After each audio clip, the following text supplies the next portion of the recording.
ഉല്ലാസ് ബാബു, എന്തായാലും സംസ്ഥാന സർക്കാർ ഇനിയും ദേവസ്വം ബോർഡിലൂടെ ശബരിമല ഭരിച്ചാൽ കൂടുതൽ ദുരന്തങ്ങൾ ഉണ്ടാകും. അത് നമ്മൾ കാണേണ്ടി വരും. ഇന്ന് BJP സംസ്ഥാന അധ്യക്ഷൻ രാജീവ് ചന്ദ്രശേഖർ പറഞ്ഞിട്ടുള്ള ഒരു സിഗ്നേച്ചർ ക്യാമ്പയിൻ തുടങ്ങാൻ പോവുകയാണ്. ശബരിമലയുടെ ഭരണം അത് കേന്ദ്ര സർക്കാർ ഏറ്റെടുക്കണം.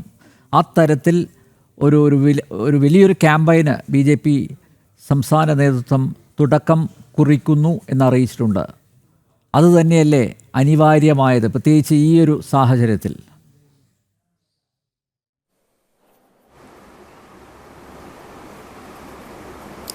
അല്ല, നമ്മളൊരു കാര്യം മനസ്സിലാക്കേണ്ടത്, കേരളത്തിലെ ഹിന്ദു വിശ്വാസികളുടെ അവസ്ഥയെക്കുറിച്ചൊന്ന് ആലോചിച്ച് നോക്കണം. ശ്രീനിൽ നമ്മൾ ചർച്ച ചെയ്യുമ്പോൾ BJP, കോൺഗ്രസ്, CPM അങ്ങനെ പല രാഷ്ട്രീയം പറയും. പക്ഷേ ഈ ഹിന്ദു മതവിശ്വാസികൾക്കും ക്ഷേത്രവിശ്വാസികൾക്കും അല്ലാതെ മറ്റൊരു വിശ്വാസികൾക്കും കേരളത്തിൽ ഈ പ്രതിസന്ധിയില്ല.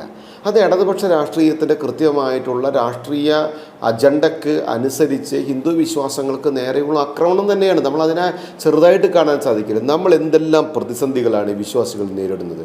ഇപ്പോൾ ക്ഷേത്രങ്ങളിൽ പോലും, സാധാരണ ചെറിയ കുട്ടിക്ഷേത്രങ്ങളിൽ പോലും സഖാക്കന്മാർ ക്ഷേത്രം പിടിക്കുകയാണ്.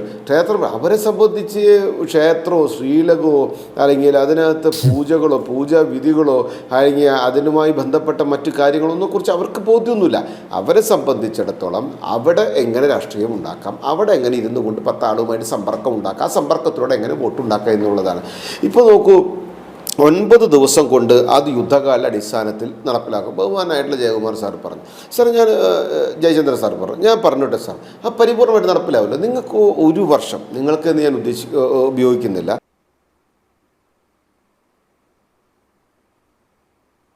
ആ വർഷവും വരുന്ന ഒരു കൃത്യമായിട്ടുള്ള മണ്ഡലകാലം ബോധ്യമുണ്ടായിരിക്കെ ആ കാര്യത്തിൽ കൃത്യമായിട്ടുള്ള ഇടപെടലുകൾ നടത്തി ആവശ്യമായിട്ടുള്ള കാര്യങ്ങൾ ചെയ്തു കൊടുക്കണമെന്നുള്ള ബോധമുള്ള ആളുകളാണല്ലോ അവിടെ ഉണ്ടാകേണ്ടത്. ആ വ്യക്തികൾക്ക് എന്തുകൊണ്ട് ഈ കാര്യങ്ങൾ എല്ലാ സമയത്തും തൊട്ട് 2 മാസം മുൻപ് ഒരു അവലോകന യോഗം പത്തനംതിട്ടയിൽ, ആ പത്തനംതിട്ടയിലെ അവലോകന യോഗത്തിലെ MP വരും, MLA വരും, പഞ്ചായത്ത് വരും, പോലീസ് വരും, ഇവരങ്ങനെ ഇരിക്കും. ഇവരങ്ങോട്ട് തീരുമാനിച്ചിട്ട് ഇവരെല്ലാം കടലാസാക്കി പോകും. ഈ കടലാസാക്കിയതല്ലാതെ ഏതെങ്കിലും കൃത്യമായിട്ടുള്ള ഗതാഗത കാര്യങ്ങൾ പോലും കൃത്യമായി നടപ്പിലാക്കിയോ? എരുമേലിയിൽ, പമ്പയിൽ, അപ്പാച്ചിമേട്ടിൽ, നീലിമലയിൽ, അതുപോലെ സ്വാമി അയ്യപ്പൻ റോഡിൽ, അതുപോലെ തന്നെ സന്നിധാനത്ത്, മാളികപ്പുറത്ത്, പമ്പ ഗണപതി കോവിലിൻ്റെ അവിടെ വരുന്ന ആളുകളുടെ താമസത്തിൻ്റെ അടിസ്ഥാനം, പ്രസാദ വിതരണ കൗണ്ടറുകളും അതിൻ്റെ തിരക്കുകളും നിയന്ത്രിക്കുന്ന കാര്യങ്ങൾ, KSRTCയുടെ അധിക കൂലി ഈടാക്കുന്ന പരിപാടികൾ, പാർക്കിംഗ് ഫീസുകൾ അധികമാക്കുന്ന പരിപാടികൾ, കച്ചവടത്തിൻ്റെ കൊള്ള, സന്നദ്ധ സേവനം നടത്തുന്ന ആളുകൾ നിരോധിക്കൽ, അപ്പം വരവണ വിതരണത്തിൽ കാണിക്കുന്ന അഭ്യാസങ്ങൾ, താമസ സൗകര്യങ്ങൾ ഒരുക്കി കൊടുക്കാതെ നടത്തുന്ന പ്രവർത്തനങ്ങൾ, വിരിവെക്കാനുള്ള സൗകര്യം കൊടുക്കാതെ ഭക്തരെ അനുഭവിക്കുന്ന പ്രയാസങ്ങൾ, ഇനി ഇടത്താവളങ്ങളിൽ അനുഭവിക്കുന്ന പ്രശ്നങ്ങൾ, ഗുരുവായൂരിൽ നിന്നുള്ള യാത്രകൾ, പന്തളമായിക്കോട്ടെ, വൈക്കമായിക്കോട്ടെ, കടപ്പാട്ടൂരായിക്കോട്ടെ, കടത്തിരുത്തിയായിക്കോട്ടെ, ഏറ്റുമാനൂരായിക്കോട്ടെ, ചോറ്റാനിക്കര ആയിക്കോട്ടെ, ഗുരുവായൂരായിക്കോട്ടെ, എല്ലാ സ്ഥലങ്ങളിലും ദർശനം നടത്തിക്കൊണ്ട് ശബരിമലയിൽ പോകുന്ന വിശ്വാസികൾ, ഭക്തർ, അത് കേരളത്തിലെ ആയിക്കോട്ടെ, തമിഴ്നാട്ടിലെ ആയിക്കോട്ടെ, കർണാടക ആയിക്കോട്ടെ, ആന്ധ്ര ആയിക്കോട്ടെ, തെലുങ്കാന ആയിക്കോട്ടെ, ബോംബെ ആയിക്കോട്ടെ, എവിടെ നിന്ന് വരുന്ന ആളുകളാണ് എങ്കിലും വിവിധ ക്ഷേത്രങ്ങൾ കയറി ശബരിമലയിലേക്ക് പോകുന്ന സമയത്ത് റോഡുകൾ എന്താണ്? ഗുരുവായൂരിൽ തൊഴുതൊരു ഭക്തന്, ജയചന്ദ്രൻ സാറേ, ഗുരുവായൂരിൽ തൊഴുതൊരു ഭക്തൻ ചോറ്റാനിക്കര എത്തണമെന്നുണ്ടെങ്കിൽ, ചോറ്റാനിക്കരയിൽ നിന്ന് കൃത്യമായിട്ട് ശബരിമലയിൽ എത്തണമെന്നുണ്ടെങ്കിൽ ഇപ്പോൾ കാൽക്കുലേറ്റ് ചെയ്തിട്ട് 10 മണിക്കൂറോ 15 മണിക്കൂറോ എന്ന് പറഞ്ഞു വരാൻ പറ്റുമോ? നിങ്ങളെ പാലിയേക്കര കഴിഞ്ഞ് പോട്ടെ, കേച്ചേരി കഴിഞ്ഞിട്ട്, കുന്നംകുളം റോഡാണ്, കോഴിക്കോട് റോഡ്, കേച്ചേരി ഗുരുവായൂരിൽ നിന്ന് ഇങ്ങോട്ട് വരുമ്പോൾ കേച്ചേരി കഴിയുക, പുഴയ്ക്കപ്പാടം എന്ന് പറഞ്ഞാൽ ചോബ സിറ്റിൻ്റെ അവിടെ പുഴയ്ക്കപ്പാടം കഴിഞ്ഞ്, പൂങ്കുന്നം കഴിഞ്ഞ്, പാലിയേക്കര കഴിഞ്ഞ്, അത് കഴിഞ്ഞാൽ ഇപ്പോഴത്തെ കൊച്ചിയിലേക്ക് പോകുന്ന സാഹചര്യം നമ്പ്യാനോട് ഞാൻ പറയേണ്ടതല്ലോ. ആ കാര്യങ്ങളൊക്കെ കഴിഞ്ഞ് ഈ ഭക്തർ അമ്പലത്തിലൊന്ന് പോയി ശബരിമലയിൽ എത്തുന്ന സമയത്ത് അവൻ അനുഭവിക്കുന്ന വേദന എന്താണ്, യാതന എന്താണ്, ദുഃഖം എന്താണ്, ദുരിതം എന്താണ്, പ്രയാസം എന്താണ്? ഈ പ്രയാസങ്ങളെ പരിഹരിച്ചോ? ഇവർ പരിപ്പോടും ചായ കുടിച്ചപ്പോൾ ഇവർ അവിടുത്തെ ചുറ്റുപാടുകളിലെ കാര്യങ്ങൾ പോലും പരിഹരിക്കാൻ സാധിക്കാത്തവർ, അതിന് ചുറ്റുമുള്ള ഇടത്താവളങ്ങൾ, അതിന് ചുറ്റുമുള്ള ക്ഷേത്രങ്ങൾ, ആ ക്ഷേത്ര ദർശനത്തിൻ്റെ കാര്യങ്ങൾ ഏതെങ്കിലും ഒന്നിൽ ഇവർ കൃത്യമായിട്ടുള്ള തീരുമാനമെടുത്തോ? ആ തീരുമാനമെടുത്തുവെങ്കിൽ ജനങ്ങൾക്ക് അതറിയാനുള്ള അവകാശമില്ല.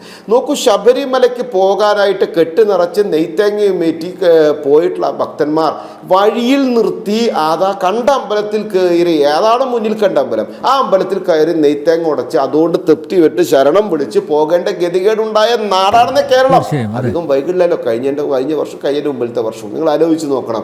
എന്തുകൊണ്ട് ആ ക്ഷേത്രത്തിലേക്ക് വരുന്ന ഭക്തരെ ഒന്ന് കയറ്റി ഭഗവാനെ കാണിച്ചാൽ ഭഗവാനെ തൊഴുത് പോകാനുള്ള അവസരം ഒരുക്കുന്ന കാര്യത്തിൽ പോലും യഥാവിധി കാര്യങ്ങൾ ചെയ്ത് കൃത്യമാക്കാൻ സാധിക്കാത്ത ആളുകളായി നിങ്ങളുടെ സർക്കാരുകൾ വരുന്നു.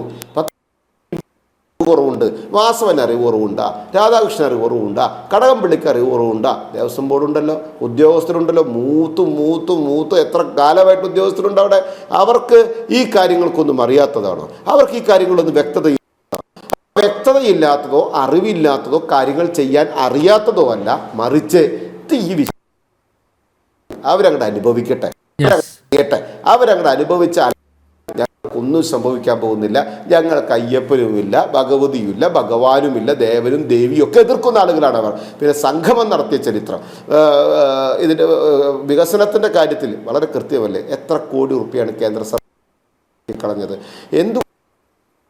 നേതൃത്വത്തിൽ നടക്കുന്ന മാസ്റ്റർ പ്ലാൻ വികസനത്തിൻ്റെ ഭാഗമായിട്ടുള്ള പ്രവർത്തനത്തിന് തുടക്കം കുറിക്കുന്ന സമയത്ത് ഇവിടുത്തെ ഇന്ന് നിലവിലുള്ള മന്ത്രിസഭയിലെ പ്രമുഖനായിട്ടുള്ള വ്യക്തി ബന്ധു ഇടപെട്ടുകൊണ്ട് അത് തിരുവനന്തപുരം എഞ്ചിനീയറിംഗ് കോളേജിൻ്റെ കീഴിലേക്ക് ആക്കി കൊടുത്തത് അത് ഏത് രാഷ്ട്രീയത്തിൻ്റെ അടിസ്ഥാനത്തിലാണ്? വീണ്ടും അവർ ഇന്നത് ഉഴപ്പും എന്തുകൊണ്ടാണ്?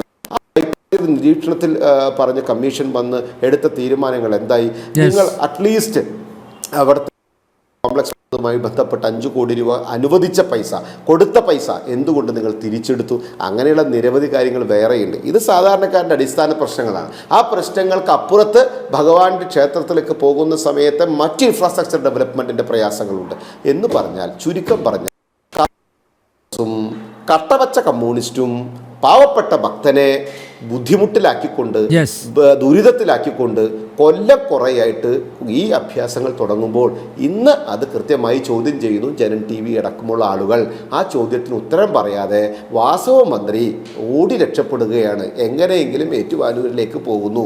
എൻ്റെ ഏറ്റുമാനൂരപ്പനോടും വാസവൻ മന്ത്രിയോടൊക്കെ ഞങ്ങൾക്ക് ഭക്തരോട് പറയാം, നിങ്ങളുടെ പ്രവർത്തനങ്ങൾ ഏറ്റുമാനൂരപ്പനെ തൊഴുത് ഞങ്ങൾക്ക് അയ്യപ്പനെ കാണാൻ പോകുമ്പോൾ ഒരു സൗകര്യം ഒരുക്കാൻ ഭഗവാൻ ഈ വാസവന് ആ ബോധ്യമുണ്ടാകട്ടെ. വികസനം നടത്താൻ ജർമ്മൻ പന്തൽ ഉണ്ടാക്കാൻ പോയ ആവേശം, പൂവ് കുത്താൻ പോയ ആവേശം, പൊതിച്ചോറ് കെട്ടാൻ പോയ ആവേശം, ബിരിയാണി കെട്ടാൻ പോയ ആവേശം, അങ്ങനെ ആളുകളെ സ്റ്റാലിനെ വിളിക്കാൻ പോയ ആവേശം ഭക്തജനങ്ങൾക്ക് വെള്ളം കൊടുക്കാനും വെളിച്ചം കൊടുക്കാനും വിരിവെക്കാനും തൊഴാനും അടിസ്ഥാന സൗകര്യം നിർവഹിക്കാനും യാത്ര ചെയ്യാനും പാർക്ക് ചെയ്യാനും കൃത്യമായി തൊഴുത് ഭഗവാനെ കണ്ട് കുടുംബത്തേക്ക് പോകാനുള്ളൊരു സൗകര്യം ഒരുക്കി തരാൻ വാസുവേട്ടനൊന്ന് കരിഞ്ഞാൽ വളരെ ഉപകാരം. ഭക്തർക്ക് വേറെ എന്താ ചെയ്യാൻ പറ്റും? അത് ചെയ്തില്ലാത്ത പക്ഷം ഭക്തർ തന്നെ അതിൽ തിരിച്ചറിയുമെന്ന് മാത്രമേ എനിക്ക് പറയാനുള്ളൂ.